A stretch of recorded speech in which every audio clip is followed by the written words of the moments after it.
Your Excellency, Dr. Barham Salih, President of the Republic of Iraq, Ambassador Matthew Tula, Excellencies, ladies and gentlemen, brothers and sisters, it really is an immense privilege to be invited to join you all on this day of remembrance.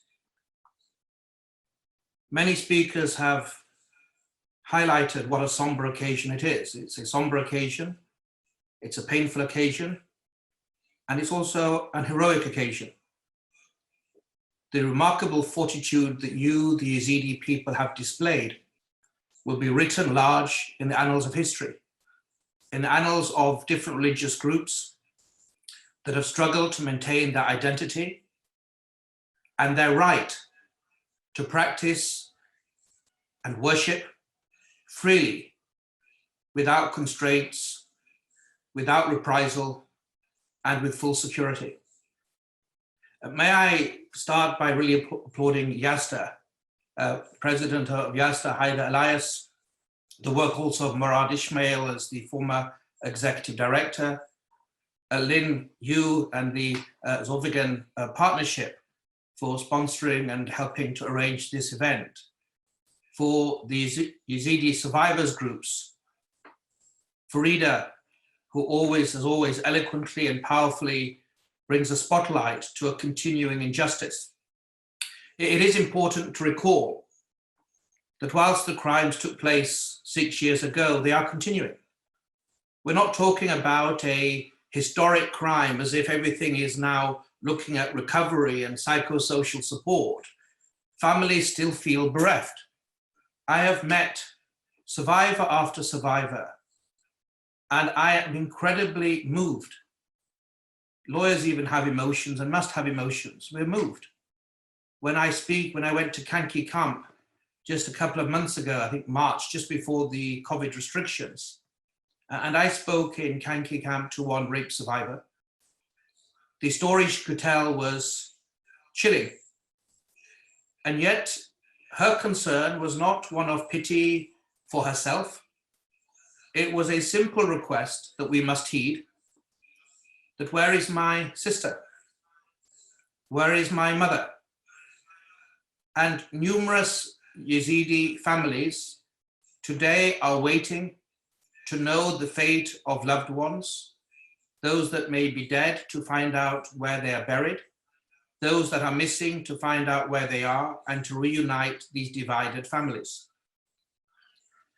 I won't really go into the acts of depravity of Daesh because you, the Yazidi community, have witnessed it firsthand. You don't need outsiders, even a firm and committed friend like myself and like my team, to tell you what you've suffered. Every act of depravity, every act of cruelty, every act of despotism, every type of crime was inflicted upon the Yazidi people. And it's in response to your voice, the role of Yazda, the role of people like Farida, Nadia, Murad, that the international community was moved. It was moved to action in creating the United Nations investigative team to promote accountability for the crimes of Daesh. UNITAD, the team that I have the honor to lead. And that determination moves states, even in this highly fractured environment of the Security Council, where it is very difficult to get consensus on any particular issue. The Council spoke with one voice, saying what Daesh did is unacceptable to all humanity. And with the support of the government of Iraq, with the welcoming embrace of the government of Iraq, UNITAD deployed 20 months ago on the 31st of October 2018 to Iraq and started its work. For a moment, I'd like to pause there because it's important to reflect. I think if we're looking at bridging the gap between terror and humanity, certain key axioms, certain verisimilitudes in business, in management, it is often said that the mark of a good leader or a good colleague is not how they treat the powerful, their bosses, people in positions of authority, but you get a far keener insight when you see how the weakest, the most junior individual is treated. The same, in my humble view, applies to states. The majority, the powerful, those with the power to affect change, are always assessed by how they deal with the disenfranchised, the weakest, the vulnerable, those that feel they're on the periphery of life in a particular country. And that axiom, that truth, was brought home to me remarkably, eloquently, by Grand Ayatollah, His Holiness Sayyid Sistani. Because when I went to meet him in Najaf last year, before I even mentioned the plight and the rights of the Yazidi people, he emphasized that look after the rights of the Yazidis, look after the rights of the Christians. And this common partnership that Ambassador Talla has spoken about and others is one that is reality. Our exhumations in Kojo, we've done about 16 so far, in partnership with the government of Iraq, the KRG authorities, the Iraqi federal authorities, the Medical Legal Directorate, the Mass Grave Directorate. We have support from the European Union, from the United Kingdom, from Germany, from Sweden, and support, of course, from Iraq. No party, no group, no religion, no ethnic community can be spectators in this demand for accountability and the promise to you and other survivors of the pogroms and crimes of Daesh. It was this reality that persuaded me to join hands with the Under-Secretary General Adama Dieng, the Special Advisor to the Secretary General for the Prevention of Genocide, in which, in March of this year, we concluded, together with faith leaders in Iraq, His Holiness Baba Sheikh, the Shia community, the Sunni Council, Cardinal Sacco's great leadership, and also with the Kakais, this common ground that the communities that have been targeted by Daesh must have a right, not as a favor of the international community, but a right to protection and a right to justice. And we also underlined, as one of the previous speakers, my brother Fala Mustafa, highlighted, that stigma must not attach to survivors, but to the perpetrators proved as such in fair trials, and that children impacted, affected, or created by the crimes of Daesh must also be treated with kindness. And that collective action is the only way forward. In addition to the mass graves work that we have been working in partnership with the authorities in Iraq, UNITAD has conducted testimonial interviews. We have worked with the Iraqi judiciary and Judge Zaidan to collect phone records of Daesh perpetrators so that we can identify those Daesh members and have evidence that we can feed into different courts.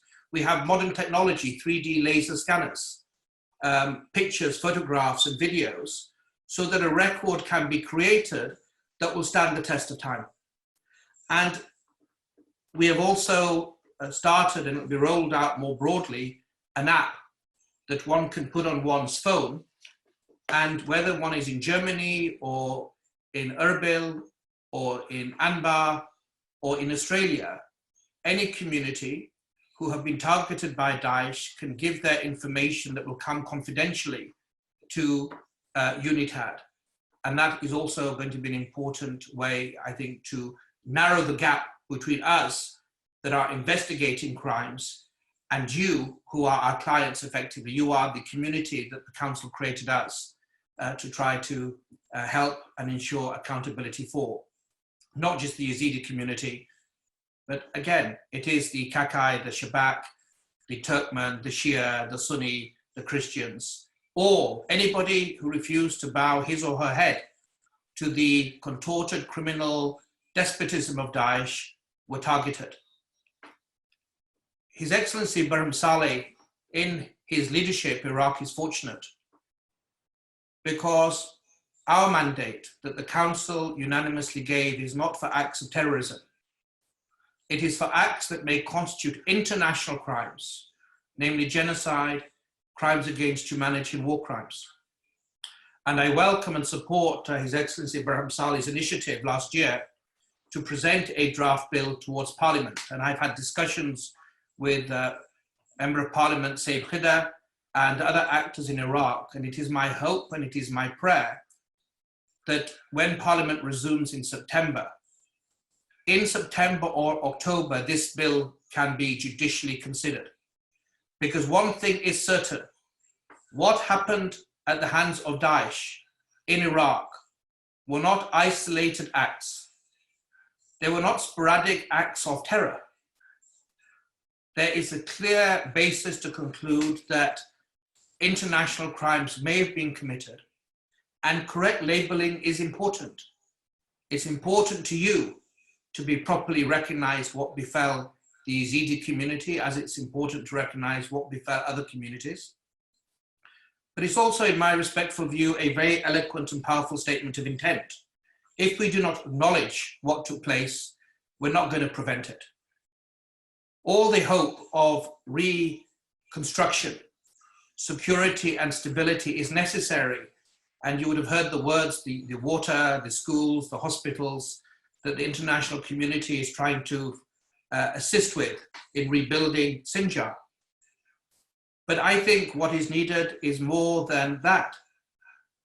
A critical piece is a promise, a contract that your lives mattered, and accountability in which, by way of evidence, a record can be created that can show your heroism, that can expose the falsity, the hypocrisy, the cruelty of Daesh, will be a meaningful way of ensuring that the international community, the government of Iraq, the KRG, the different rich and diverse communities in Iraq will not accept any such crime to be committed today. So I will end recalling what I said last year. I applaud each and every one of you, those that are online today, those family members that are in Iraq, in the KRG, or in different parts of the world, United States, or in Germany, or in Australia.